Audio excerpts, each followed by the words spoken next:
Disability sector के साथ updated रहने के लिए आज ही सब्सक्राइब करें रेडियो उड़ान का यूट्यूब चैनल और प्रेस करें bell icon.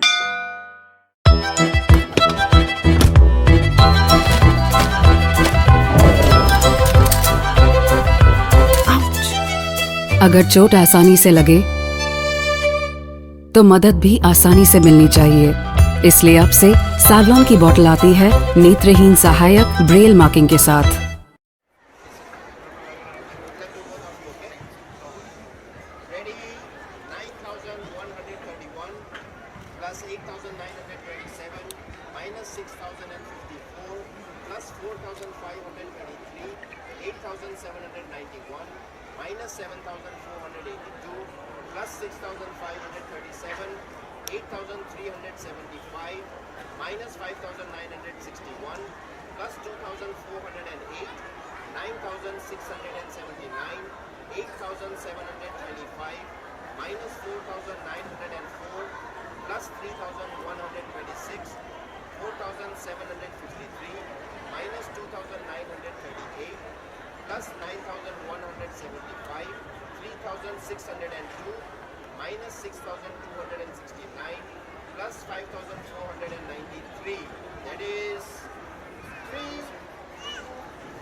Very good.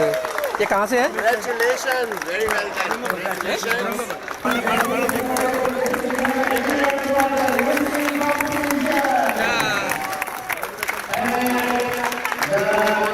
Hello. Okay, name of the winner is Pranit. Second. इसको. Next. Yes. Pranit Gupta is the winner and the first runner-up is Tanesh Singla.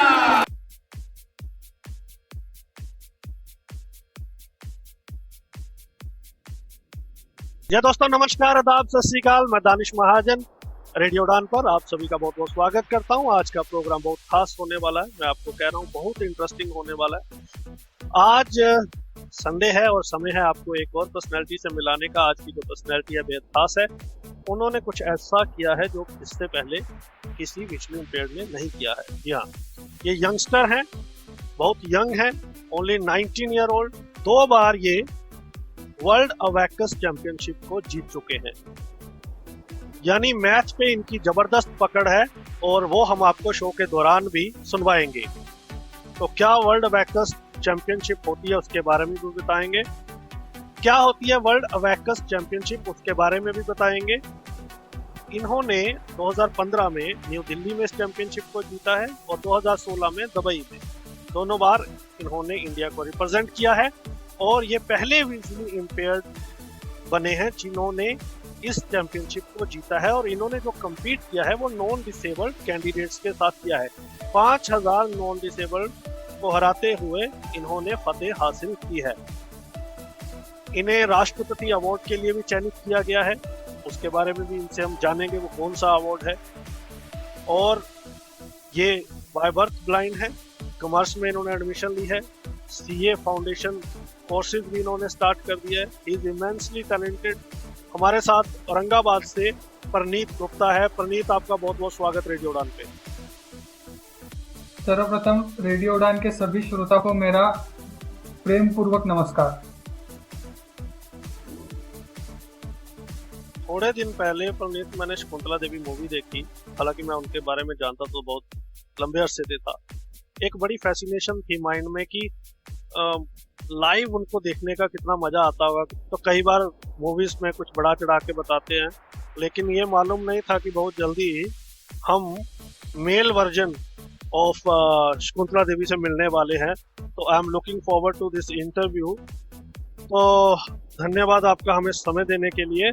Paneet, सबसे पहले हमें अपनी disability के बारे में बताएं, आप कहाँ से हैं, थोड़ा सा अपने बचपन के बारे में बताएं और फैमिली बैकग्राउंड के बारे में। जी, फिर एक बार सभी को नमस्कार। मैं प्रणीत गुप्ता फ्रॉम औरंगाबाद महाराष्ट्र से बिलोंग करता हूँ। मैं शुरू से ही ब्लाइंड हूँ, जिसे हम बाय बर्थ ब्लाइंड कहते हैं। मेरे पिताजी सिविल इंजीनियर है और मेरी मदर हाउसवाइफ है।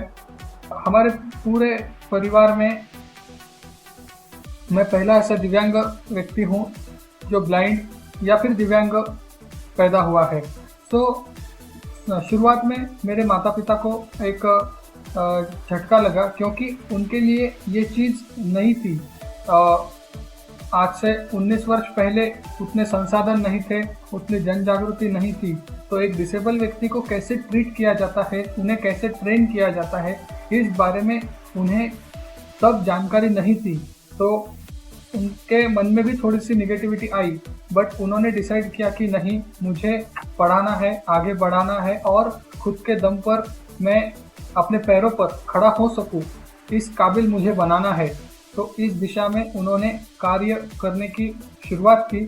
और सबसे पहले तो उन्होंने मुझे भारत के विभिन्न अस्पतालों में बताया, बट वहाँ से भी डॉक्टर ने कह दिया कि प्रणीत को रेटिना का प्रॉब्लम है और इसका कोई भी सोल्यूशन आज तक पूरी दुनिया में उपलब्ध नहीं है। और आपका अमूल्य समय और प्रणीत का भी समय इलाज में खर्च न करते हुए अगर प्रणीत के एजुकेशन में अगर आप ध्यान लगाएंगे तो इसमें प्रणीत का भी भला होगा और आपका भी भला होगा। इसके बाद मेरे माता पिता ने मेरे लिए आगे के एजुकेशन की तैयारी करनी शुरू की। और सबसे पहला प्रश्न उनके सामने ऐसा आया कि प्रणीत को नॉर्मल स्कूल में पढ़ाया जाए या फिर विजुअली इम्पेयर्ड स्कूल में पढ़ाया जाए। तो उस समय मैं एक्चुअली औरंगाबाद सिटी में रहता हूँ, तो ब्लाइंड स्कूल मेरे घर के पास ही है। बट ब्लाइंड स्कूल का नियम ऐसा था कि उनका कहना था कि आपको हमारे हॉस्टल में ही रहना होगा। बट मेरे माता पिता चाहते थे कि मैं घर पर ही रहूं, यानी रोज़ स्कूल में जाना और घर पर वापस आना, वो ऐसा मेरा जीवन शैली रखना चाहते थे। बट ब्लाइंड स्कूल के ये रूल्स के अगेंस्ट हो रहा था। तब उन्होंने कोशिश किया, मुझे नॉर्मल स्कूल में एडमिशन दिलवाया। बट मेरा बड़ा ब्रदर है जो भी नॉर्मल है, तो उसी के स्कूल में मुझे डाला गया। बट वहाँ से ये बताया गया कि वहाँ के टीचर्स कहते थे कि हम हमारे 1000 बच्चे देखेंगे या हम इस एक को ट्रीट करेंगे, क्योंकि इसमें मैं समझता हूँ कि गलती उनकी भी नहीं है। मैं जैसे पहले कहा, उस समय इतना अवेयरनेस नहीं था, ना शिक्षकों में था, ना इस समाज में था जितना आज देखने को मिलता है। तो वहाँ से मुझे बहुत परेशानी हुई, 1-2 स्कूल्स भी बदले। बट आखिर में मेरे पिताजी के दोस्त थे संतोष जी जायसवाल सर, जिनका नया नया ही स्कूल चालू हुआ था और वो मराठी मीडियम का स्कूल था। तो उन्होंने कहा कि मैं ट्राई करूँगा अगर आप संधि देते हैं तो फिर वहाँ पे मैंने एडमिशन लिया। और आपको बताते हुए बेहद ही खुशी होती है कि मैंने पहली से 10वीं तक की सारी स्टडी वहीं से कंप्लीट की। और इससे भी अच्छी बात अगर आपको बता दूं तो मेरा एक रिकॉर्ड रहा है स्कूल में कि 3rd स्टैंडर्ड से लेकर 10th स्टैंडर्ड तक मैं हर वर्ष सभी नॉर्मल स्टूडेंट में भी मेरे स्कूल में प्रथम आता था। और 10th स्टैंडर्ड में 96% लेकर मेरे स्कूल में तो मैं फर्स्ट आया ही था। और उस वर्ष पूरे महाराष्ट्र में दिव्यांग छात्रों में भी मैं प्रथम आया था। ग्रेट। और इसी तरह का कारनामा आपने आगे भी किया। तो प्रणीत, आपकी जर्नी बहुत इंस्पायरिंग है और अभी तो इंटरव्यू शुरू हुआ, बहुत सारी चीज़ें आपसे जाननी है। खास तौर पे आपके जो मैथ स्किल्स हैं उसके बारे में मुझे जानना है। तो प्रणीत, आप मल्टी टैलेंटेड, आपको म्यूजिक का भी शौक है, आप चेस भी खेलते हैं, आप स्टडी में भी बहुत अच्छे हैं, टॉप करते हैं हर साल, आप मैथमेटिशियन भी हैं। तो ये मल्टी टैलेंट ये कैसे आप में आया इतनी छोटी उम्र में? जी, इसका सारा श्रेय तो मैं अपने माता पिता को ही दूंगा, क्योंकि उनकी इच्छा थी कि मैं मल्टी टैलेंटेड होना चाहिए। तो उस दिशा में उन्होंने पहले से ही कदम बढ़ाया। जब मैं छोटा था तो पहली की कक्षा में होते हुए ही उन्होंने मुझे म्यूजिक क्लास ज्वाइन करवा दिया। हालांकि तब उस समय मैं हारमोनियम सीखता था और गांधर्व महाविद्यालय से मैंने हारमोनियम के 4 परीक्षा पूर्ण भी किए थे। और उसके बाद परिस्थिति ऐसी बनी कि 5वीं परीक्षा के लिए मेरी एज पूर्ण नहीं बैठ रही थी, तो वो रूल के अगेंस्ट जा रहा था। इसलिए 2-3 साल वेट करने के बजाय मुझे उन्होंने तबला ज्वाइन करा दिया। और फिर हारमोनियम के साथ साथ मेरा तबला का भी शिक्षण ऐसे ही शुरू हुआ। और फिर 3 साल तबला सीखने का था और उसके बाद हारमोनियम में वापस आने का था, ऐसा हमने निश्चय किया था। बट परिस्थितियाँ ऐसी बनी और मुझे भी तबला अच्छा लगने लगा, तो मैंने उसमें ही आगे विशारद भी कंप्लीट कर लिया। बट मैंने मेरी हारमोनियम वाली रुचि बिल्कुल नहीं छोड़ी। हाँ, इतना ही है कि मैंने उसकी परीक्षा ही नहीं दी। और इसी के साथ साथ जब मैं छोटा था तो मुझे संस्कृत सीखने का भी शौक था। हमारे यहाँ संस्कृत के क्लासेस होते थे, गीता, महाभारत और ऐसे अनेक संस्कृत की जो ग्रंथ है वो पढ़ाए जाते थे, उनका मतलब बताया जाता था। तो मैं उसमें भी रुचि लेता था और हर हफ्ते में से सिर्फ 1 घंटा वहाँ जाना होता था। तो मैं मेरे बड़ा एक शौक था और मैं जाता था वहाँ पे, ये सब सुनता था। उनके कॉम्पिटिशन्स में भी मैं पार्टिसिपेट करता था, भले ही वो छोटे लेवल के थे, बट उससे एक अलग ही आनंद मिलता था। तो ये सब चालू था। इसके साथ साथ मेरी मदर को चेस बहुत अच्छा आता है, तो उन्होंने कहा कि मुझे चेस भी सीखना चाहिए। और आपको बताते हुए बड़ा ही खुशी होती है कि मैंने चेस कोई किसी प्रोफेशनल से नहीं सीखा है, मुझे घर पे ही उन्होंने चेस सिखाया। और इसी तरह अलग अलग एक्टिविटीज़ में मैं पार्टिसिपेट करता रहा। इसमें एक बड़ी बात मेरे स्कूल के टीचर्स की भी आती है कि स्कूल में जो भी बड़ा प्रोग्राम होता था, जैसा हम गैदरिंग कहते हैं, या फिर किसी की जयंती हो, पुण्यतिथि हो, या कोई गेस्ट स्कूल में आने वाला हो, तो मुझे एंकरिंग करने के लिए या फिर कोई स्पीच देने के लिए, कोई कविता पढ़ने के लिए, या कोई म्यूजिक का प्रेजेंटेशन देने के लिए वो लोग मुझे हमेशा आगे रखते थे। मैं अगर पीछे रहता तो मेरे शिक्षक अलग से मुझे पास बुलाकर अलग से मुझे मोटिवेट करते थे। तो इसमें एक बड़ी भूमिका उनकी भी रहती है कि उन्होंने कभी भी मैं एक विजुअली इम्पेयर्ड हूँ, इसलिए संकोच नहीं किया। और इसका फ़ायदा मुझे आज होता है कि उस वक्त उन्होंने मेरे लिए ये सब किया, तो आज मैं इतना मल्टी टैलेंटेड होकर आपके सामने प्रस्तुत हूँ। बिल्कुल, और आप बहुत किस्मत वाले हैं, यू वेरी फॉर्चुनेट कि आपको इतनी सपोर्ट मिली आपके टीचर से और फैमिली से। बहुत बार ऐसे बहुत सारे बच्चे हैं जो टैलेंटेड होते हैं, लेकिन उनके टैलेंट को कोई पहचानता नहीं है, डिस्क्रिमिनेशन उनके साथ हो जाता है, जिसके कारण उनका टैलेंट भी खराब हो जाता है। उस लिहाज से आप बहुत फॉर्चुनेट हैं। अब हमें थोड़ा सा बताएं, ये मैथ का शौक कैसे पड़ा? जो लिसनर्स बेताब होंगे आपकी स्किल्स को देखने के लिए, ये चैंपियनशिप के बारे में आपको कब पता चला? और ये मैथ के बारे में आपने सारे टैलेंट्स के बारे में बताया, ये वाला शौक आपको कहाँ से पड़ा? Who inspired you? जी सर, ये भी एक बड़ी दिलचस्प कहानी है कि जब मैं 3rd-4th स्टैंडर्ड में था तो हमारे आसपास ये एबेकस, ये नया कंसेप्ट हमारे सिटी में आया था। और एक ट्रेंड बना था नया कि अगर आपको मैथ सीखना है तो आपको इस फील्ड में आना चाहिए। और औरंगाबाद तभी डेवलप भी हो रहा था, तो अच्छे क्लासेस पुणे मुंबई से उनके ब्रांचेस औरंगाबाद में खोल रहे थे। तो इसी सिलसिले में एबेकस की भी अलग अलग ऑर्गेनाइजेशंस की ब्रांचेस औरंगाबाद में खुलने लगी। तो मेरे स्कूल के सभी मित्र या हमारे कॉलोनी में रहने वाले आसपास के मेरे मित्र जाने लगे वहाँ पे। तो मैंने सोचा क्यों ना अपन भी इसमें ट्राई करते हैं, क्योंकि मुझे पहले से ही जो चीज़ें अच्छी लगती है वहाँ पे अपनी किस्मत आजमाने की एक इच्छा रही है।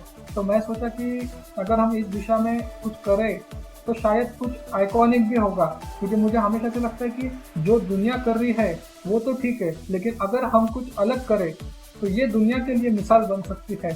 तो इसी दृष्टिकोण से मैं एबेकस में गया। बट एक बात आपको इसमें भी मैं बताना चाहूँगा कि मुझे वहाँ पर पहले 3-4 क्लासेस में रिजेक्ट कर दिया। जो सिलसिला स्कूल के मामले में हुआ था स्टार्टिंग में, वही केस वहाँ पर भी हुई।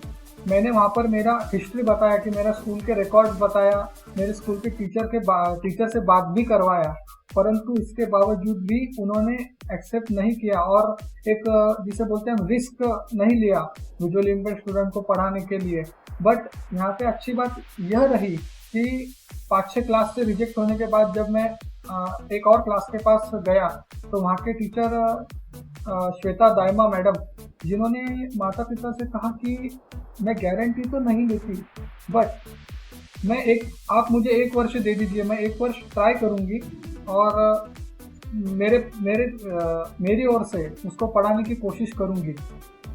तो उन्होंने फिर मुझे पढ़ाना शुरू किया, मेरा क्लास लेना शुरू किया। और मैडम का भी बहुत बड़ा हाथ है कि उन्होंने मुझे एबेकस का फ्रेम हाथ लगाकर उसे कैसे एज्यूम करना चाहिए, कौन से मनी की क्या वैल्यू होती है, ये सब उन्होंने मुझे बताया। अलग से वो मुझे 3-4 घंटे वक्त देती थी और मुझे बेसिक एबेकस सीखने के लिए सभी को 2.5 महीने लगते हैं, बट मुझे 1 वर्ष लगा, क्योंकि मैडम के लिए भी ये चीज़ नई थी, उन्होंने कभी ऐसा एक्सपीरियंस नहीं किया था, तो ये चीज़ उनके लिए भी नई थी, इसलिए थोड़ा वक्त लगा। लेकिन एक बात मैं इसमें कह देना चाहता हूँ कि जो टेक्निक से अदर स्टूडेंट करते थे, मैम ने मुझे वैसा न सिखाते हुए मेरे लिए जो सूटेबल होगा, उन्होंने मुझसे ही कहा कि हम लोग ऐसा ऐसा करते हैं, आप आपके हिसाब से ठहरा लो कि इस चीज़ को आप कौन से एंगल से टैकल करेंगे।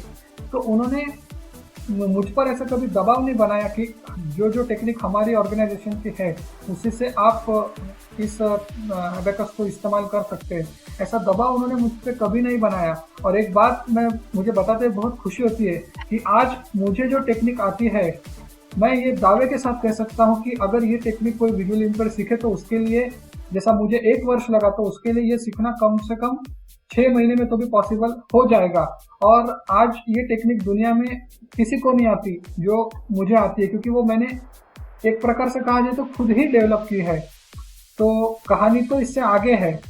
1 वर्ष का बेसिक पूर्ण होने के बाद उस ऑर्गेनाइजेशन में, जिसका नाम है UCMAS, universal concept mental arithmetic system, ये उनके ऑर्गेनाइजेशन का नाम है, यूसीमास इंडिया जिसे हम कहते हैं।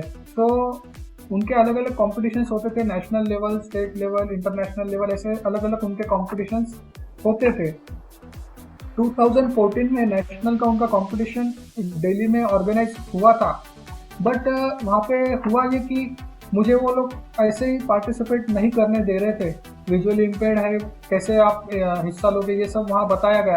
तो मैडम ने एक ही रिक्वेस्ट की कि ठीक है, आप प्रणीत को भले आप पार्टिसिपेट मत कराइए, सिर्फ 5 मिनट आपके स्टेज के दीजिए कि जब आपका प्राइज डिस्ट्रीब्यूशन चल रहा होगा उस वक्त सिर्फ सभी गणमान्यों के सामने प्रणीत का एक लाइव डेमोन्स्ट्रेशन आप रखिए, एक गणित का सम प्रणीत को आप लाइव वहाँ पूछिए और वो उसका सही जवाब देता है कि नहीं ये आप चेक कीजिए।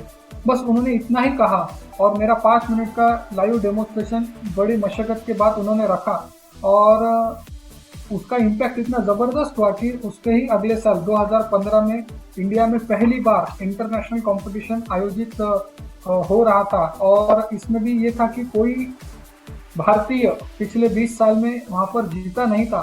तो मेरे लिए उन्होंने मैडम जी को विनती की कि आप प्रणीत को बिठाइए, बट उन्हें भी थोड़ा सा डाउट आ रहा था कि मैं डायरेक्टली कर पाऊंगा या नहीं, क्योंकि मेरे पास बैकअप नहीं था। नेशनल और स्टेट लेवल कंपटीशन जीतने का मेरे पास बैकअप नहीं था, पर मेरे टैलेंट की वजह से मुझे वो लोग डायरेक्टली इंटरनेशनल में उतारना चाहते थे और मेरी शायद किस्मत अच्छी थी कि मेरा वहाँ नंबर भी लग गया।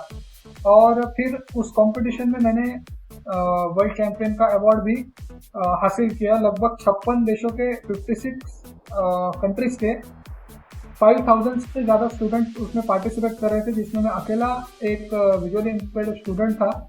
और राइटर की मदद से 3 सेकंड के अंदर मुझे हर सवाल का जवाब देना था, चाहे सवाल कितना भी कठिन क्यों ना आए, बट मुझे 3 सेकंड के अंदर ही जवाब देना था और अदर स्टूडेंट्स को भी 3 सेकंड के अंदर जवाब देना था। यहाँ पे एक बात मैं क्लियर कर देना चाहता हूँ कि राइटर के अलावा विजुअली इम्पेयर्ड को मिलने वाली किसी भी सुविधा का मैंने उस समय उपयोग किया नहीं, बल्कि मुझे ऐसी कोई सुविधा वहाँ मिली भी नहीं। तो 3 सेकंड में स्टूडेंट्स को आंसर लिखकर देना होता था, बट मुझे 3 सेकंड के अंदर राइटर को बोलना, उसके बाद राइटर का लिखना, ये सब चीज़ें करनी होती थी। और एक और ख़ास बात इसमें थी कि राइटर कौन रहेगा ये मुझे पहले से बताया नहीं गया था। ऑन द स्टेज से घोषणा हुई कि पेरेंट्स में से कोई भी राइटर बोल के आ सकता है, आपको सिर्फ प्रणीत जो आंसर बोलेगा उतना लिखकर प्रेजेंट करना है। तो ऑन द स्टेज यानी पूरे पब्लिक के सामने ये सब कुछ चल रहा था, तो इसमें शक की कोई गुंजाइश ही बची नहीं थी। और ये मेरा एक बहुत बड़ा प्लस पॉइंट रहा कि आज मुझ पर कोई शक नहीं कर सकता कि मैंने किसी प्रकार की राइटर पर मैं डिपेंड रहा, क्योंकि पब्लिक में से ही एक व्यक्ति राइटर बोलकर आया था। और फिर इसी तरह इस कंपटीशन में मैंने 5000 स्टूडेंट्स को हराकर इस कंपटीशन पर विजय प्राप्त की और भारत को पहली बार वर्ल्ड चैंपियनशिप का अवार्ड दिलाया।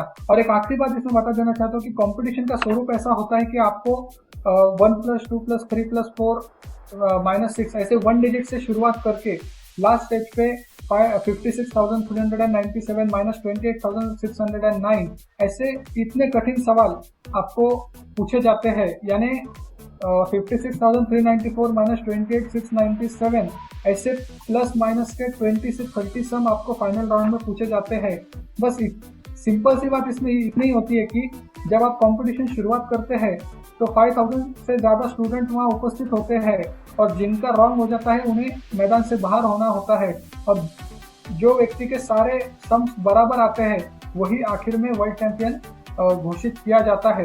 तो ये कंपटीशन लगभग 3 से 4 घंटे का चलता है जब तक सारे स्टूडेंट्स मैदान से बाहर नहीं जाते।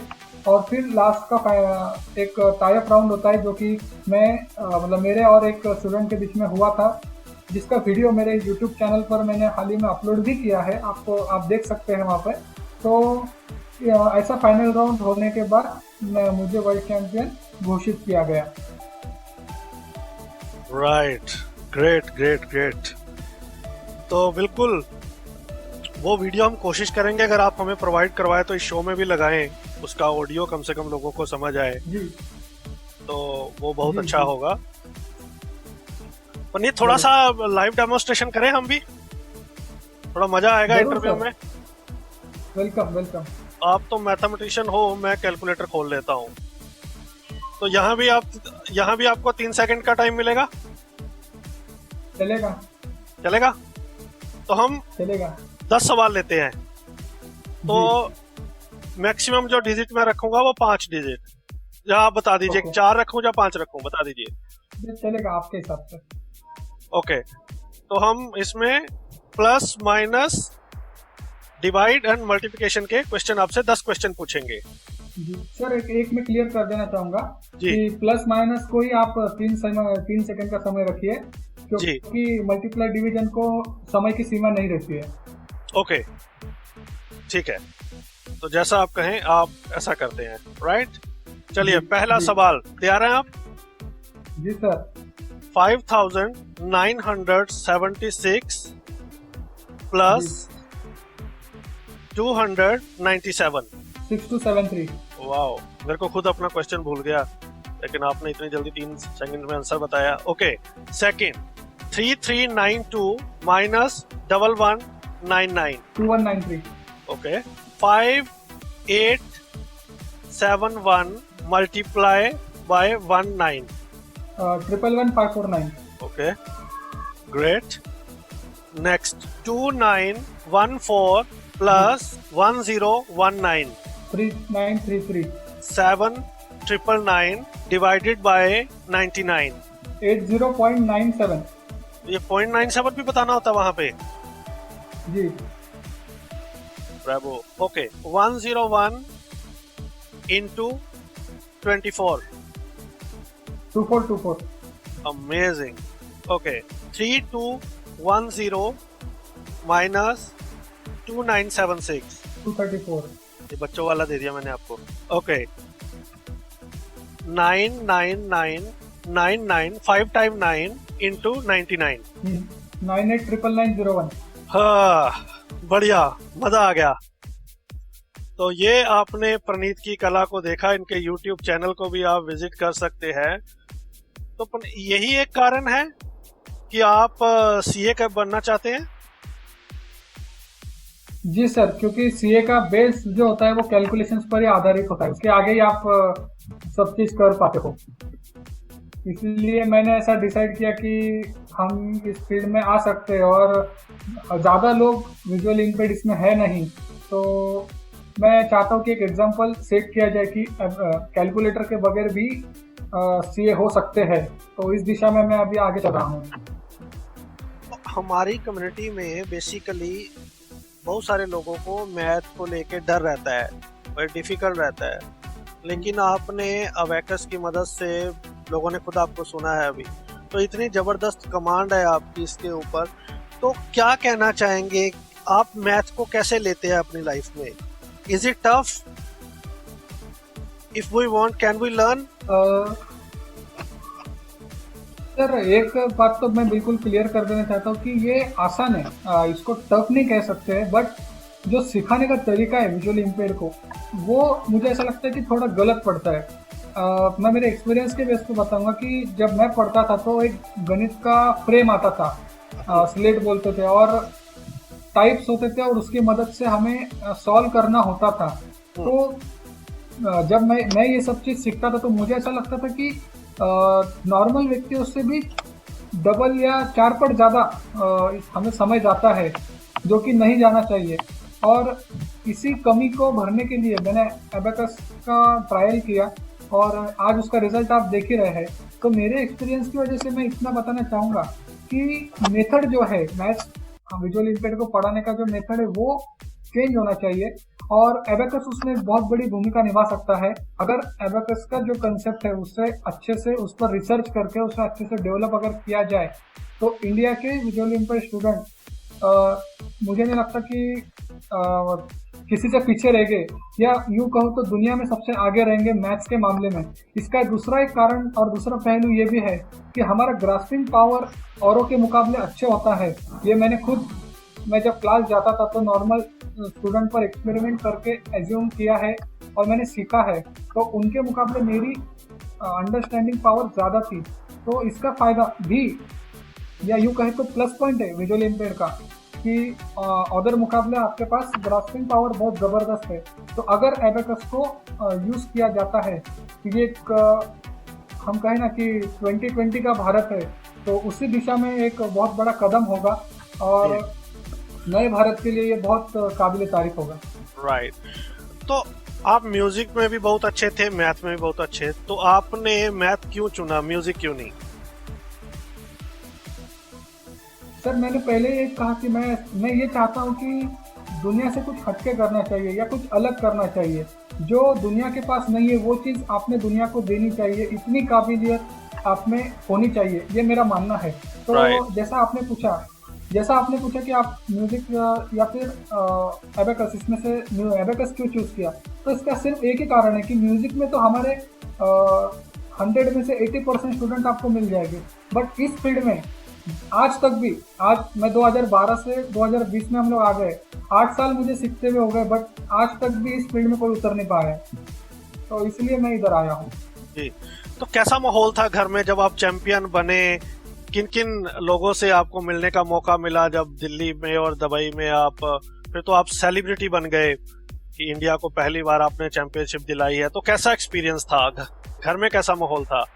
सर मेरे जीवन में हमेशा से एक सेंटेंस को मैं फॉलो करता हूँ कि तैयारी इतनी खामोशी से करो कि सफलता पाने पर दुनिया के लिए मिसाल बन जाए। तो इसी को कायम रखते हुए जब मैं दिल्ली गया तो मेरे पड़ोसियों को भी नहीं पता था कि मैं दिल्ली गया हूँ।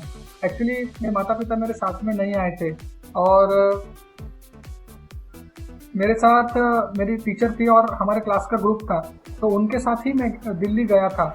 और किसी ने ये एक्सपेक्ट ही नहीं किया था कि कोई इंडियन, और इंडियन में भी कोई विजुअली इम्पेयर्ड इस स्पर्धा को जीत सकता है, क्योंकि उस समय भी मेरे साथ इंडिया से लोग थे, इंडिया के स्टूडेंट्स भी थे मेरे साथ, क्योंकि किसी को ये गारंटी नहीं थी कि मैं एज अ विजुअली इम्पेयर्ड जीत पाऊँगा।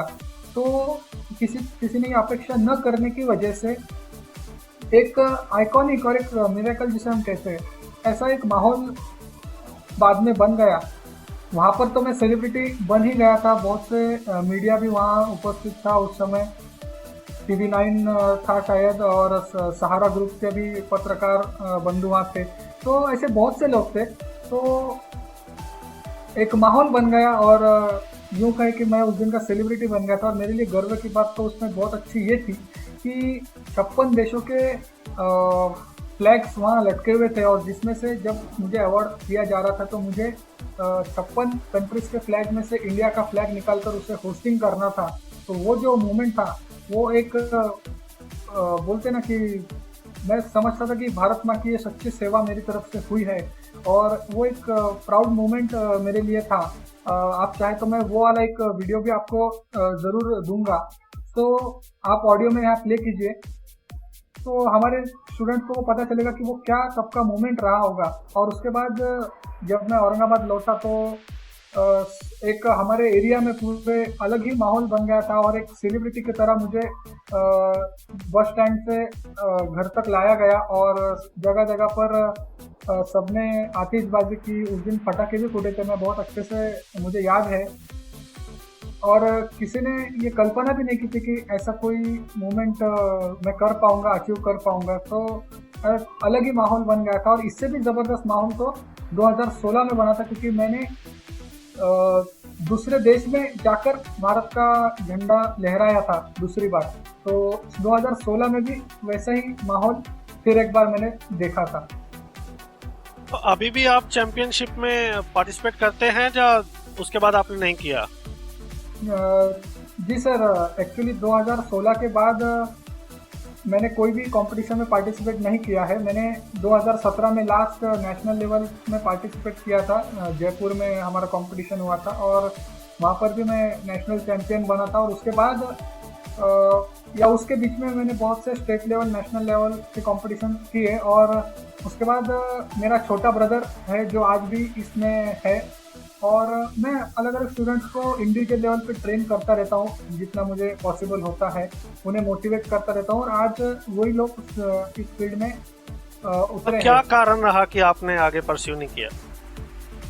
सर सिंपल कारण ये था कि मेरी स्टडी थोड़ा बढ़ गई थी, 9-10 का ईयर था तो, और वैसे भी मेरा एल्डर ब्रदर इसमें था ही, तो उसने मैंने कहा कि आप उतर जाइए और आप कीजिए, मैं आपको मोटिवेट करूंगा। और दूसरी बात ये कि उसके बाद मैंने कॉम्पिटिशन्स में न जाते हुए वर्ल्ड रिकॉर्ड बनाने की ओर मैं बढ़ा और मैंने 2017 में इसी मैथ से संबंधित 7 वर्ल्ड रिकॉर्ड भी क्रिएट किए हैं।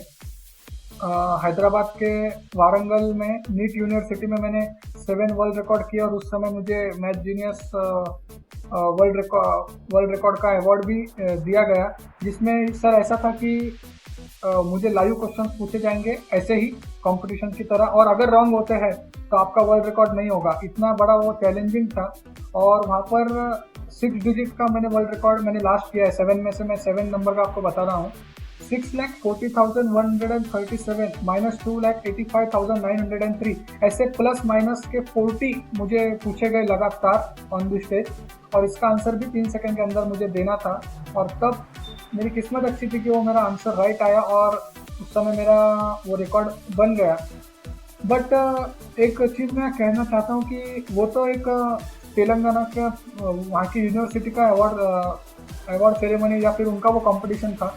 बट मैंने उसके बाद लिम्का के लिए ट्राई किया और अभी इसी वर्ष मैंने इंडिया बुक ऑफ रिकॉर्ड के लिए भी ट्राई किया। बट सर वो लोग वहाँ पे मुझे फिर एक बार वही प्रॉब्लम आ रहा है कि वो बोलते कि हमारे पास ऐसी कोई कैटेगरी नहीं है और हम आपको चांस नहीं दे सकते, और ऐसी मुझे तकलीफ पिछले 2 साल से हो रही है। इसलिए मेरा काम थोड़ा सा अटका हुआ है कि लिम्का और इंडिया बुक ऑफ रिकॉर्ड के लिए मेरा चयन नहीं हो पा रहा है। बट आज मैंने उनका जब वेबसाइट पर सारा रिसर्च किया तो मैंने ये पाया है कि जो नॉर्मल स्टूडेंट्स ने वहाँ रिकॉर्ड बनाया है, मैं उनसे 10 पट आगे के रिकॉर्ड बना सकता हूँ अगर मुझे चांस दिया जाए तो।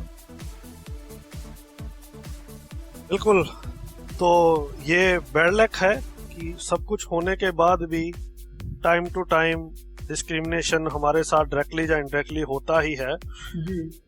तो रेडियो उड़ान का नाम भी इंडिया बुक ऑफ रिकॉर्ड में है जी। तो हम कोशिश करेंगे कि उनसे बात करें इंडिया बुक ऑफ रिकॉर्ड वालों के साथ, तो आपकी जो अचीवमेंट्स हैं उनको रिकॉग्नाइज किया जाए और किया ही जाना चाहिए।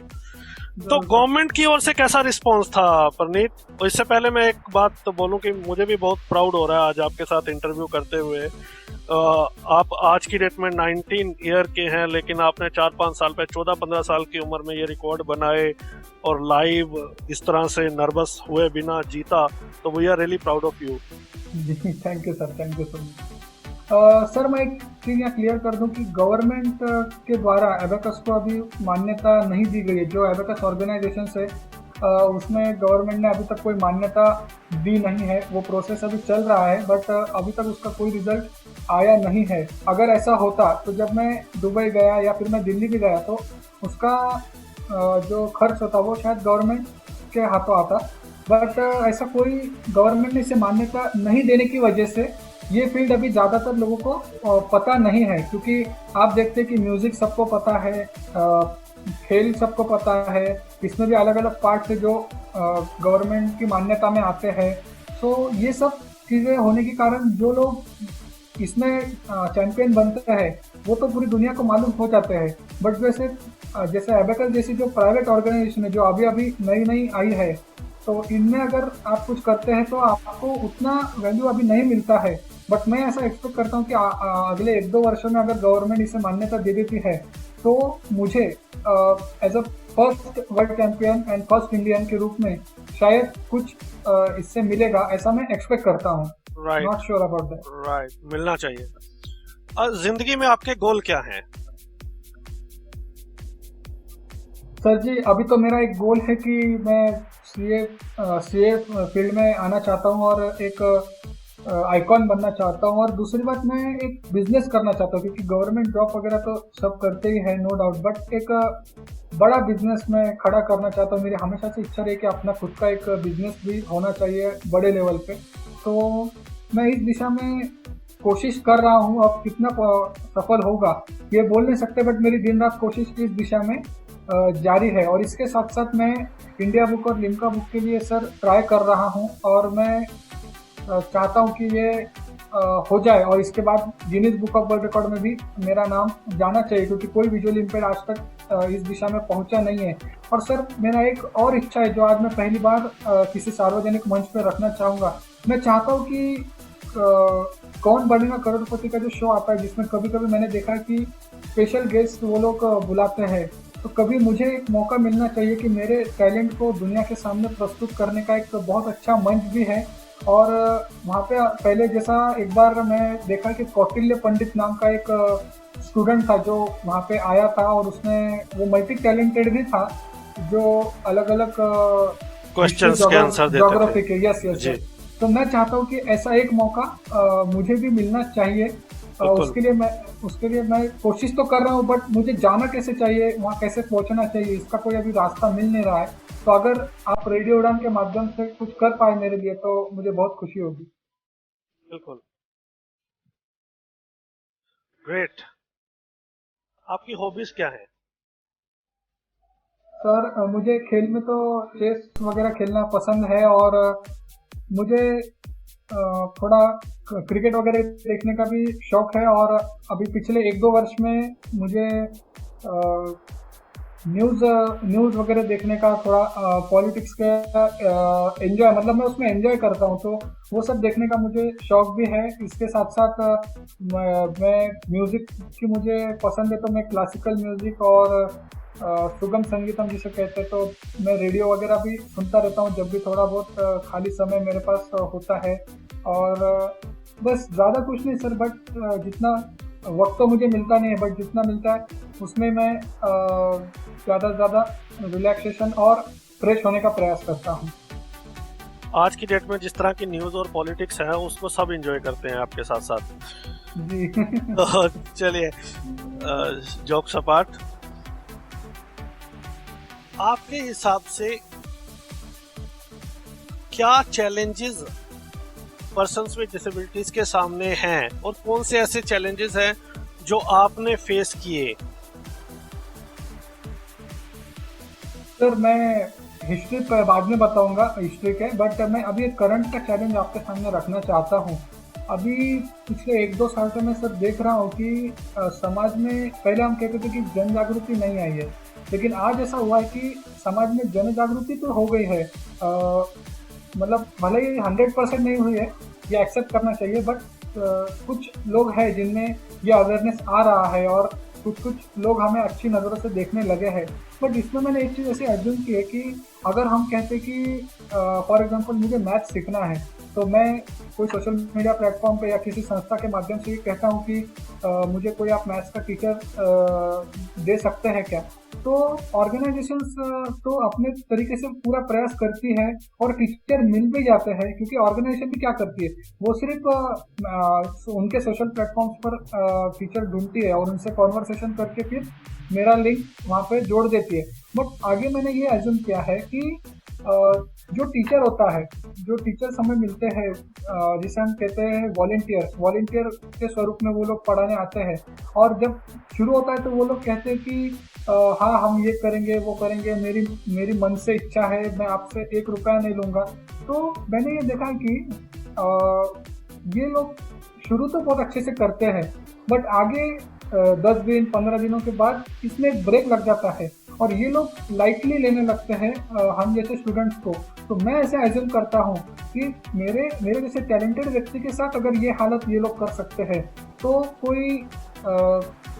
कोई नया बंदा अगर इसमें उतरता है जिसके पास हम कहेंगे कि इतना मोटिवेशन नहीं है, या जो अभी स्कूल लाइफ से बाहर निकलकर अभी कॉलेज लाइफ में आया है, और या फिर हम कहें कि कोई गांव से उठकर शहर आया है, तो उसके क्या हाल होते होंगे। जब मैं ये एज्यूम करता हूँ तो मुझे बहुत बुरा लगता है कि आज मेरे पास इतना टैलेंट होने के बाद भी ये लोग मुझे इतना रिजेक्ट करते हैं या उतना सीरियसली नहीं लेते हैं। तो मैं चाहता हूँ कि अगर अवेयरनेस दुनिया के अंदर आ रहा है तो उसके साथ साथ सीरियसनेस भी आना चाहिए, और उन्होंने हमें सीरियसली लेना चाहिए कि ये विजुअली इम्पेयर्ड स्टूडेंट है, भले ही इसके जीने का तरीका अलग है, उसका रहने खाने का तरीका अलग है, या उसका थोड़ा सा जीवन अलग है, बट अपना जैसा दिल है वैसा उसका भी दिल है, अपना दिमाग है वैसा उसका भी दिमाग है। तो इस हिसाब से लोगों को एज्यूम करना चाहिए, और हमारे जैसे स्टूडेंट्स को सीरियसली लेकर अच्छे से, अगर आप कोई काम खुद के विल से स्वीकार रहे हैं तो आपको उसे पूरा करके ही दम लेना चाहिए। ये वाला अवेयरनेस भी समाज में आना चाहिए, ऐसा आज मैं इस प्लेटफॉर्म के माध्यम से विनती करना चाहूँगा। बिल्कुल।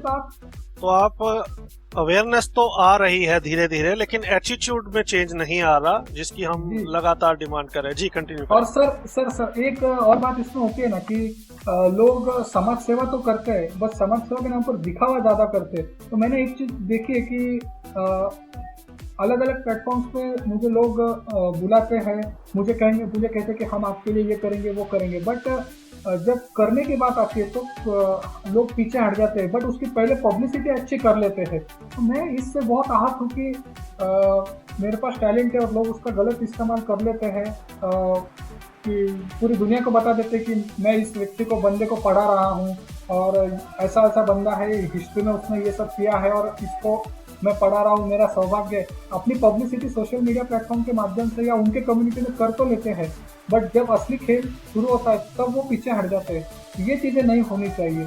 सर दूसरी बात मैं रखना चाहूँगा कि मेरा शिक्षण जो है वो नॉर्मल स्कूल से होने के कारण मैंने ये पाया है कि आप जब नॉर्मल स्कूल में पढ़ते हैं तो आपको स्टार्टिंग से ही नॉर्मल व्यक्तियों के साथ कैसे बिहेवियर करना चाहिए, उनके साथ कैसे उठना बैठना चाहिए, कैसे खाना चाहिए, कैसे बिहेवियर करना चाहिए, कैसे बातचीत करनी चाहिए, ये सब हम पहले से सीख जाते हैं। या फिर एक यूँ कहो तो उन्हें भी एक अंदाज़ा आता है कि हाँ कि विजुअली इम्पेयर्ड स्टूडेंट जो है वो हमसे अलग नहीं होते हैं, भले ही उनका जीवन जीने का तरीका क्यों ना अलग हो। तो ये एक उनमें भी पॉजिटिविटी आती है।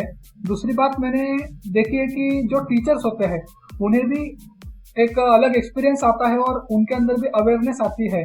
तो जब वो लोग उनके कम्युनिटी में जाते हैं तो वहाँ पे ये अवेयरनेस उनमें अपने आप डेवलप हो जाता है। तो मेरी मांग हमेशा ये रहती है कि जो हम विजुअली इम्पेयर्ड के लिए स्पेशल स्कूल बनाते हैं वो स्कूल ना बनाते हुए उन विजुअली इम्पेयर्ड स्टूडेंट्स को नॉर्मल स्कूल में डालने के लिए गवर्नमेंट ने भी और प्राइवेट ऑर्गेनाइजेशंस जो सामाजिक संस्थाएं हैं इन्होंने इसमें आगे आना चाहिए और ये एक करना चाहिए। और दूसरी बात, जो ब्लाइंड स्कूल में जो टीचर हम लोग भेजते हैं पढ़ाने के लिए उनको एरिया वाइज डिवाइड करके वो नॉर्मल स्कूल में भेजना चाहिए जहाँ पर ये विजुअल इम्पेयर्ड स्टूडेंट पढ़ते हैं। और इससे होगा ये कि सभी बच्चे जो विजुअल इम्पेयर्ड हैं वो स्टार्टिंग से ये सीख पाएंगे कि नॉर्मल दुनिया के साथ आपको कैसे जीना है। दूसरी बात, जब नॉर्मल स्टूडेंट इनको देखेंगे तो उनको भी अवेयरनेस आएगा और वो भी इन बच्चों के साथ कैसे रहना चाहिए ये सीखेंगे। इसका परिणाम ये होगा कि वो जो पीढ़ी है कल जाके वही देश का भविष्य है। तो हमें तो जो नहीं मिला ठीक है, बट ये जो पीढ़ी आएगी इनको ये तकलीफ नहीं होनी चाहिए। इस दिशा में अगर गवर्नमेंट और ये सब ऑर्गेनाइजेशन मिलकर काम कर सके तो एक बहुत अच्छी चीज़ होगी। मैं इसमें एक पूरे क्लियर कर देना चाहता हूँ कि जो ब्लाइंड शिक्षक वहाँ जाएगा उसने सबके समक्ष वो स्कूल में उस ब्लाइंड विद्यार्थी को ब्रेल सिखाना चाहिए, उसको मोबिलिटी सिखाना चाहिए। इससे होगा ये कि जो नॉर्मल शिक्षक है या नॉर्मल स्टूडेंट है उन्हें भी पता चलेगा कि ब्लाइंड व्यक्ति को ट्रेन कैसे करना चाहिए। और मुझे ऐसा लगता है कि सर ये बहुत अच्छी चीज़ होगी अगर हम लोग इस दिशा में कदम बढ़ा देते हैं तो एक बहुत अच्छा अचीवमेंट भी होगा। तो आप इंक्लूसिव एजुकेशन के पक्षधर हैं, तो इंक्लूसिव एजुकेशन से एटीट्यूड में चेंज आता है, अवेयरनेस आती है, ऐसा आप मानते हैं और ऐसा आप चाहते हैं कि देश में हो। आपके रोल मॉडल कौन है?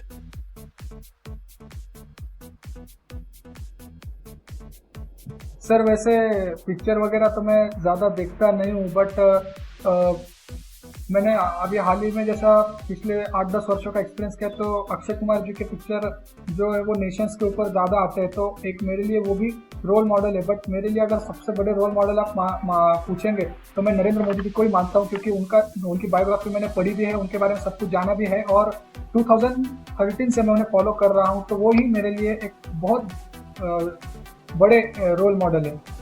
और सर मेरी इच्छा है कि कभी मोदी जी से जब तक वो पीएम है तो वो पीएम रहते हुए मैं उनसे मिल सकूं, ये मेरी एक इच्छा है सर। तो आप पीएमओ को एक लेटर लिखिए। सर मैंने एक बार मेल किया था बट मुझे उसका रिप्लाई कुछ आया नहीं, मैंने 4 साल पहले किया था सर। उनको पत्र लिखिए रजिस्टर्ड पोस्ट से। जी तो मोदी जी मिलते रहते हैं डिसेबल से, जरूर। तो हो सकता है कि आपका नंबर भी लग जाए, सबकी इच्छा है कि उनसे मिला जाए। जरूर सर। जिंदगी में सबसे हैप्पीएस्ट मोमेंट और सबसे इमोशनल मोमेंट आपकी क्या रही है? सर मेरे जीवन में एक ऐसा मोमेंट था जब ये दोनों चीजें एक साथ हो रही थी। क्या करूं मुझे पता नहीं चल रहा था। वो मोमेंट ये था कि जब मैं दिल्ली में पहली बार जीता था, मैं इंडिया के लिए ये सब मतलब मैंने अचीव तो कर लिया था, तो वो एक सबसे अच्छा प्राउड मोमेंट भी था। बट उस समय दूसरी तरफ ऐसा भी था कि मेरे पेरेंट्स तब साथ में नहीं थे जिन्होंने मुझे इतना आगे बढ़ाया, सब कुछ किया, तो वो लोग तब साथ में नहीं थे जब मैं वो झंडा फहरा रहा था भारत का। और मतलब मेरी इच्छा थी कि तब स्टेज पे वो भी साथ में रहते तो एक अलग ही खुशी उस समय होती। तो दोनों क्षण मैं एक ही समय पर जी रहा था। राइट। आपने शो के शुरू में कहा कि आप अलग अलग स्तर पर इंडिविजुअल तौर पे बच्चों को अबैकस के बारे में पढ़ाते हैं, तो क्या प्लान है कि आगे आप और विजुअली इम्पेयर्ड बच्चों को ये सिखाएं ताकि वो भी इस क्षेत्र में महारत हासिल कर सके? सर जी मेरे पास बहुत रिक्वेस्ट आती है विजुअली इम्पेयर्ड को पढ़ाने के लिए, बट लिमिटेशंस मेरा इतना ही है कि मेरे पास अभी उतना समय नहीं होता है कि मैं किसी को पढ़ा सकूं। और दूसरी बात यह है कि मैंने एक चीज़ देखी है मेरे जीवन में, मतलब एबेकस के फील्ड में तो भी, कि जो अच्छा पढ़ सकता है वो अच्छा पढ़ा नहीं सकता और जो पढ़ा सकता है वो अच्छा कर नहीं सकता। यानी टू बी फ्रैंकली स्पीकिंग मेरे जो टीचर है उन्हें ये चीज़ करनी नहीं आती बट उन्हें पढ़ाना बहुत अच्छा आता है।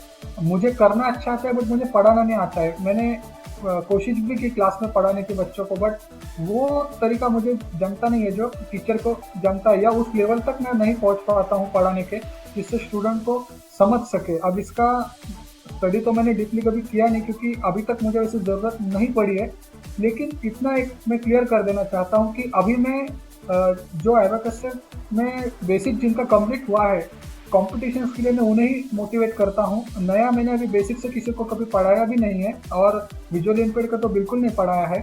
बट मेरा ये मानना है कि एक बार मेरा लाइफ सेट हो जाए उसके बाद मैं विजुअली इम्पेयर्ड के लिए ये काम ज़रूर शुरू करूँगा।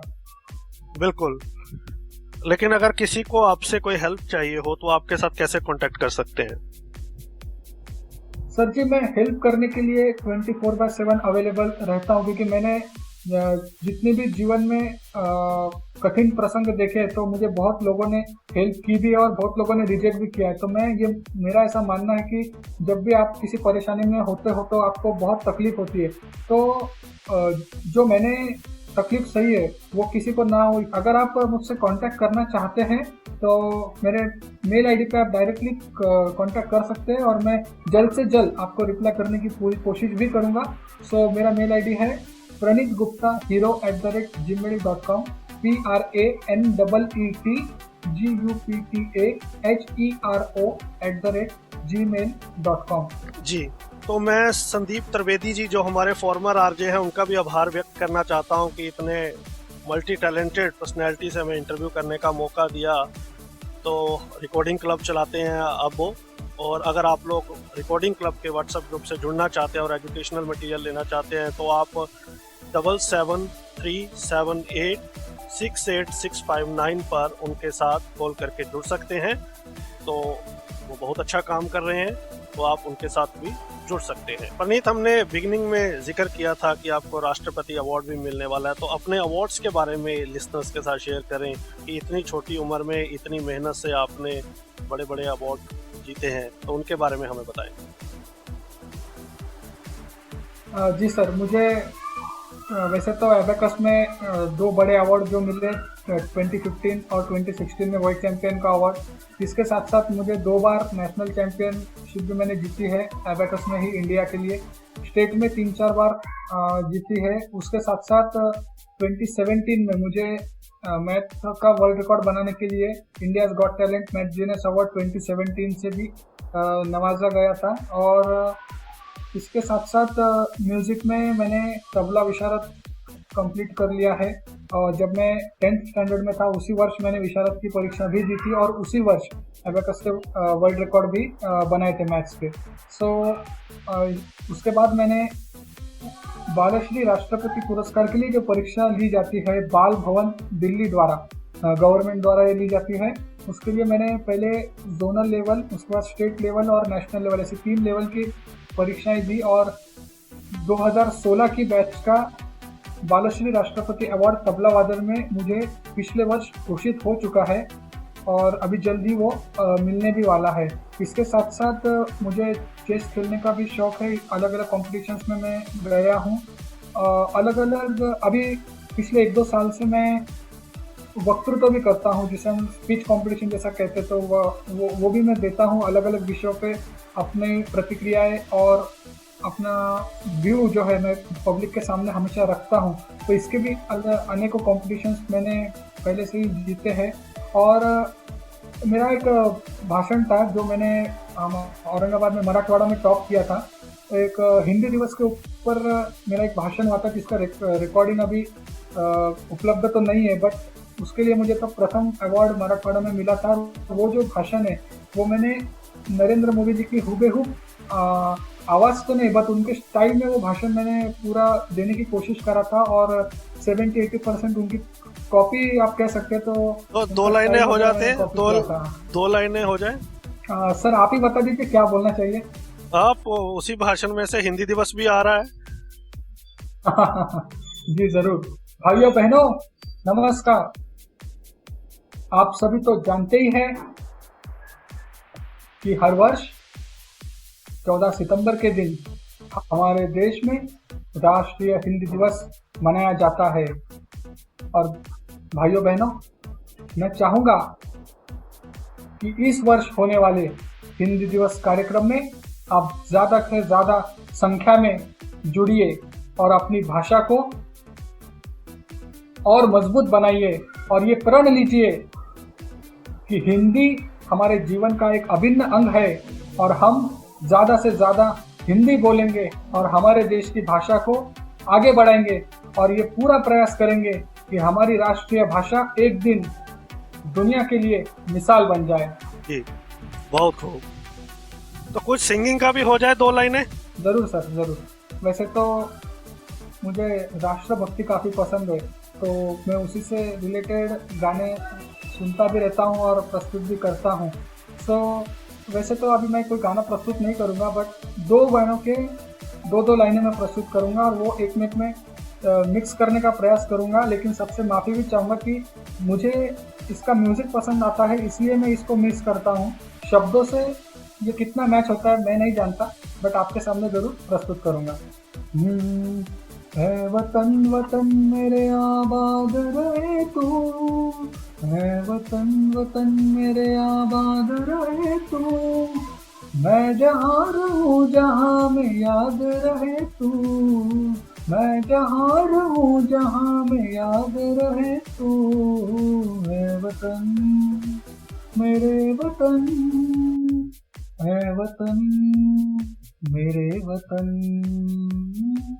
रंग तेरी रीत का, रंग तेरी प्रीत का, रंग तेरी जीत का है लाई लाई लाई, रंग तेरी रीत का, रंग तेरी प्रीत का, माई तेरी चुनरिया लहराई, जीना जीना रे उड़ा गुलाल, माई तेरी चुनरिया लहराई, जब जब मुझ पे उठा सवाल, माई तेरी चुनरिया लहराई। जय हिंद। जय हिंद। मजेदार। अब जाते जाते 2 सवाल। जी अच्छा, आपने रेडियो उड़ान सुना पहले कभी? सर जी, आपको मैं एकदम क्लियरली बता देना चाहता हूँ कि मैंने आधे से ज़्यादा कंप्यूटर रेडियो उड़ान के टेक सिटी प्रोग्राम सुनकर ही सीखा है। और मेरी एक्चुअली इंग्लिश भी कमज़ोर थी, मैं मराठी स्कूल से बिलोंग करता था, तो इंग्लिश थोड़ी सी कमज़ोर थी, तो मैं इंग्लिश का जो शो आता है वो भी सुनता रहता हूँ, दिव्या शर्मा जी का। और एक बार अभी मुझे टेक सिटी में प्रॉब्लम आया था कंप्यूटर में, तो मैंने मीनल सिंघवी मैम से कांटेक्ट भी किया था मेल द्वारा। तो रेडियो उड़ान का सर मुझे बहुत ही सहयोग या यूँ कहे तो बहुत ही मदद मिलती है, और एक प्रकार से आप बोल सकते हैं ना कि एक प्रकार का गुरु है मेरे लिए रेडियो उड़ान। आपका भी प्रोग्राम मैं कम्युनिटी कलर्स सुनता रहता हूँ, और बहुत सी अच्छी चीज़ें और इस फील्ड में क्या चल रहा है और आगे क्या करना चाहिए, ये आपके जो सजेशंस होते हैं इसके ऊपर से मुझे एनालिसिस करने के लिए बहुत मदद मिलती है। और अभी आज जो मैंने आपके सामने मेरी मांगे रखी है, कहीं ना कहीं इसमें रेडियो उड़ान का भी योगदान रहा है कि आपका एनालिसिस सुनकर ही मैं इस मुकाम तक पहुंच पाया कि आज मैंने अपने सजेशंस रेडियो उड़ान पर ही प्रस्तुत किए। Right, thank you so much. Praneet, जाते जाते हम चाहेंगे कि कुछ टिप्स बीकॉम से रिलेटेड हमारे लिसनर्स के साथ शेयर करें, और आपका क्या मैसेज रहेगा। और अगर कोई बात मुझसे छूट गई हो, कोई सवाल छूट गया हो जो आप शेयर करना चाहते हो, तो stage is yours, show is yours. सबसे पहले तो मैं एक सजेशन मेरा देना मैं छूट गया था, तो वो एक दे दूंगा, और उसके बाद मैं आपके सवाल की ओर बढ़ूंगा। मैं सजेशंस ये दूंगा कि आज कोरोना काल वगैरह ये जो चल रहा है, तो इसमें एक मांग अच्छी उठी है कि वर्क फ्रॉम होम। तो इस पर मैंने कुछ एनालिसिस किया था, तो मेरा ऐसा ध्यान में आया कि भले कोरोना हो या ना हो, बट वर्क फ्रॉम होम का जो आइडिया है ये विजुअली इम्पेयर्ड के लिए बहुत ज़बरदस्त साबित हो सकता है। क्योंकि मैंने देखा है कि विजुअली इम्पेयर्ड स्टूडेंट को सार्वजनिक ट्रैवल करना ट्रेन बसों से या मुंबई में कहे तो लोकल वगैरह से, ये बहुत तकलीफ जाती है। तो अब अगर डिजिटल युग आ ही गया है और हम लोग डिजिटलाइजेशन की ओर बढ़ रहे हैं, तो ऐसा कोई सिस्टम डेवलप होना चाहिए कि वर्क फ्रॉम होम को खासकर विजुअली इम्पेयर्ड के लिए बढ़ावा मिलना चाहिए, और उनको ऐसा ही काम मिलना चाहिए जो वो घर से भी कर सकते हैं। इसका मतलब ये नहीं कि आप 100% डिपेंड कर दीजिए, बट 50% तो भी वर्क फ्रॉम होना चाहिए, ऐसी मेरी एक मांग रहेंगी। और वैसे तो इस दिशा में बहुत से कदम बढ़ भी रहे हैं, तो देखते हैं आगे क्या क्या होता है। बट रेडियो उड़ान भी अगर इस दिशा में कुछ कर पाए, आप अच्छे एक्सपर्ट्स को आप ला पाए, तो आप ज़रूर लाइए, हमें भी सुनने का मौका मिलेगा, और इस पर हमारी राय हम आगे भी देखते रहेंगे। उसके बाद मैं कह देना चाहता हूँ कि बीकॉम में तो अभी एंटर किया है, तो उसके बारे में एक्सपीरियंस कैसा रहेगा ये तो मैं अभी बता नहीं सकता, बट मैं इतना बता सकता हूँ कि हाँ, कॉमर्स एक अच्छी फील्ड है, इस फील्ड में आप आके अपने आप को आजमा सकते हैं। बस इतनी आपको देखना है कि इतना आपको देखना पड़ेगा कि आपको कोई ऐसा व्यक्ति ना मिल जाए कि जो आपको पहले तो बहुत अच्छी बात करे, 10 दिन आपको अच्छे से भी पढ़ाए और 11वें दिन आपको छोड़कर चल जाए। और दूसरी चीज़ ये ध्यान में रखना होगी कि कॉमर्स के जो टेक्निक्स है उसी क्लियर या एक्यूरेट टेक्निक से आपको ये सीखना है। नहीं तो मैंने ऐसे भी विद्यार्थी देखे जो जिनका कॉमर्स दुश्मन बन जाता है, या कॉमर्स तो एक आधा कोई सब्जेक्ट है जैसे इकोनॉमिक्स है या अकाउंट्स बोलिए, ऐसे सब्जेक्ट उनके दुश्मन बन जाते हैं। तो इसका मैंने एक ही कारण देखा है कि जब शिक्षक पढ़ाते तो वो विद्यार्थी अच्छे से पढ़ते नहीं है, या फिर शिक्षक ही या फिर जो पढ़ाने वाले वो प्रॉपर टेक्निक्स का यूज़ नहीं करते हैं। और इसमें भी अगर विजुअल इम्पेयर्ड के लिए देखा जाए तो प्रॉपर टेक्निक विजुअली इम्पेयर्ड के लिए कभी कभी यूज़ नहीं की जाती है। तो आप कॉमर्स में आने से पहले इस चीज़ का पूरा ध्यान रखें। और आज तो इतना सोशल मीडिया है, अवेयरनेस है, तो मुझे नहीं लगता कि ये सब चीज़ें को हैंडल करने में ज़्यादा मुश्किल आती होगी, क्योंकि मुझे तो नहीं आती है, इसलिए मैं बोल रहा हूँ। और जब भी आप कॉमर्स में आए तो अकाउंट्स वगैरह को देख के बिल्कुल आपको डरना नहीं है, मैथ्स को देख के भी डरना नहीं है। ऐसा नहीं है कि मुझे एबेकस आता है तो मैं मैथ्स आराम से कर सकता हूँ और आप नहीं कर सकते हैं, ऐसा बिल्कुल मत मानिए। क्योंकि हमारे इंडिया में भी मुझसे पहले 4-5 CA हो चुके हैं ब्लाइंड में, तो उन्होंने तो जैसा किया है, मैं सिर्फ इतना ही कर रहा हूँ कि मेरे जो बेसिक कैलकुलेशंस है वो औरों से अच्छे हैं, उतना ही मुझे फ़ायदा मिलता है। बाकी चीज़ें मुझे आपकी तरह ही सब कुछ करनी होती है। जैसा अभी हम बोलते हैं कि मैथ्स में फार्मूलाज वगैरह होते हैं, तो वो सब मुझे भी आपकी तरह ही लर्न करना पड़ते हैं या उसके प्रॉपर टेक्निक से स्टडी करना पड़ता है। सिर्फ जो कैलकुलेशन का पार्ट है उतना ही मैं एबेकस से कर पाता हूँ। तो ऐसा बिल्कुल कोई मत समझना कि मेरे लिए कॉमर्स आसान है और आपके लिए हार्ड है। आप कॉमर्स में कैलकुलेटर अलाउड होता है, बीकॉम में तो अभी पता नहीं मुझे, बट CA में अलाउड होता है। तो कैलकुलेटर की मदद से आप सॉल्व कर सकते हैं, सिर्फ आपको टेक्निक पता होना ज़रूरी है। तो वो तो खैर सीखने में हो ही जाता है।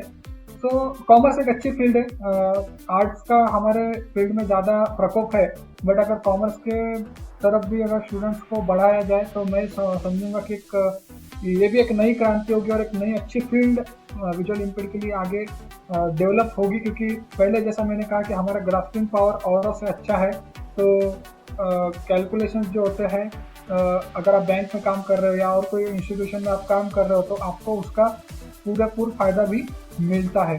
तो अच्छी फील्ड है, आप ज़रूर इसमें आ सकते हैं। और दूसरी बात, मैं एक पेरेंट से कहना चाहता हूँ कि आप अगर आपके पास अच्छे रिसोर्सेज उपलब्ध है तो आप ज़्यादा से ज़्यादा ट्राई करना कि अपने बच्चों को, दिव्यांग छात्रों को आप नॉर्मल स्कूल में नॉर्मल व्यक्तियों के साथ पढ़ा सके। मैं ये जानता हूँ कि आपको तकलीफ बहुत आएंगी, मेरे माता पिता को भी आई थी, बट मैं इसमें ये भी मानता हूँ कि जो तकलीफ आज उन्होंने मेरे लिए उठाई उसके वजह से ही आज मैं रेडियो उड़ान पे इंटरव्यू दे पा रहा हूँ। इसी तरह आपका छात्र भी कल आकर रेडियो उड़ान पर ऐसे ही इंटरव्यू देगा अगर आप ये उसके लिए चीज़ करते। क्योंकि मेरा वो प्लस पॉइंट रहा कि मैं नॉर्मल स्कूल से पढ़ा, तो मुझे पहले से कैसे जीना चाहिए ये पता था। मैंने देखा है कि जो स्टूडेंट्स ब्लाइंड स्कूल से पढ़ते हैं, जब वो 7-8 में आते हैं तो उन्हें बाहर की दुनिया कैसी है ये पता नहीं होता है या बहुत कम पता होता है। तो उनमें और मुझ में एक डिफरेंस था, और उसका जब एनालिसिस किया तो मैंने यही पाया कि अगर इनको मेरी तरह नॉर्मल में पहले से पढ़ाया जाए तो ये पॉसिबल होगा। तो सबसे पहली शुरुआत माता पिता ने करना चाहिए। तो माता पिता अगर शुरुआत करेंगे, इसके लिए लड़ेंगे, तो अपने आप गवर्नमेंट और अलग अलग जो NGOs काम करते हैं उन्हें भी इस दिशा में अपने आप अपने कदम बढ़ाने होंगे।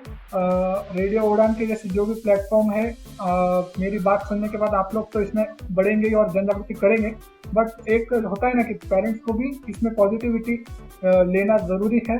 जो तकलीफ आती है उसको उन्हें हैंडल करना होगा, और अगर वो अच्छा भविष्य चाहते हैं तो ये एक बहुत अच्छी चीज़ होगी। और आखिरी बात मैं विजुअल इम्पेयर्ड स्टूडेंट से कहना चाहता हूँ कि देखो भाई, ये जीवन अगर ऐसे मिला है तो इसको ऐसे ही जीना पड़ेगा, उसके सिवाय कोई ऑप्शन नहीं है।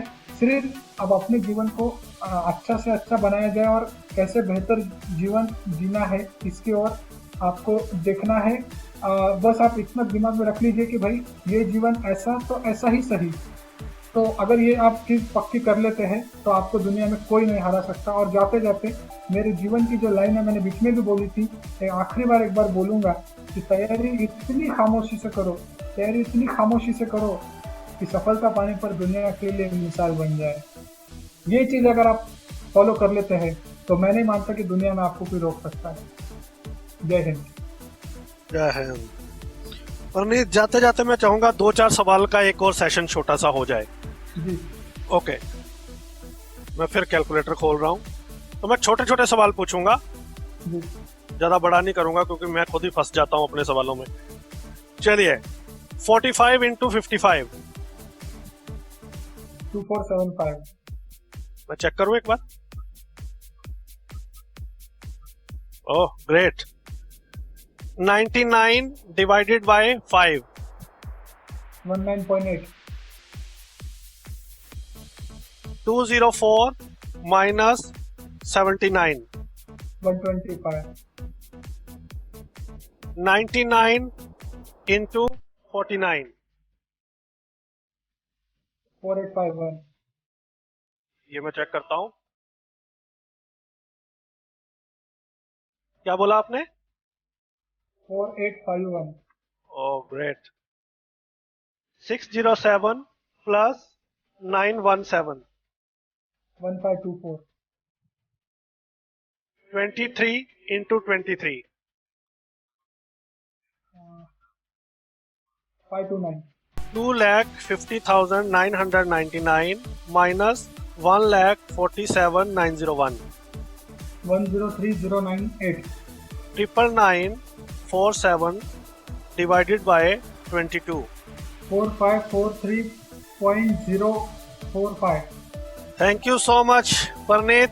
It was lovely interview. I hope you enjoyed. Thank you sir, thank you so much. बहुत मजा आया। तो परनीत, अपने YouTube चैनल के बारे में बता दीजिए, लोग अगर वहां विजिट करना चाहें।